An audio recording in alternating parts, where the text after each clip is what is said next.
Thank you, Madam Chair. My name is Ingrid and I'm here on behalf of the Ontario Native Women's Association, the oldest and largest Indigenous women's organization in Canada. I am here representing the collective voices of over 30 Indigenous women's organizations and groups.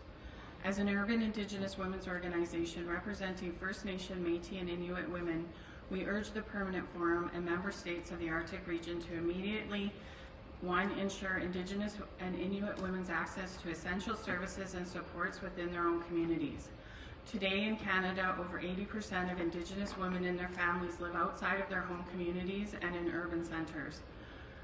Many are forced to leave their home communities to access basic services such as maternal health care, education, mental health and addiction supports in urban centres, a concern echoed by the Special Rapporteur on the Rights of Indigenous Peoples report on his visit to Canada. This leaves them disconnected from family, community, culture, and language, lack of access to culturally grounded supports and services, and at risk of homelessness, disproportionate rates of violence, sexual abuse, and trafficking. 2, ensure Indigenous and Inuit women's full, effective, and meaningful participation in all levels of decision-making. Under UNDRIP and CEDAW General Recommendations 39, we have the right to be empowered in our roles as leaders and knowledge bearers and must be at decision-making tables. We hold the solutions to the issues we face. Yet often, UN and member state policies exclude us from decision-making.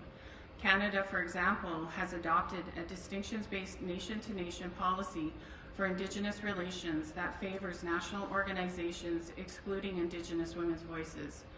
This policy excludes Indigenous women and organizations like ours that are based on a strong cultural foundation and inclusive of all communities, First Nation, Métis, and Inuit, as legitimate and equal partners in decision-making on issues that impact our rights and our lives. We need a nation-to-nation distinctions-based plus policy.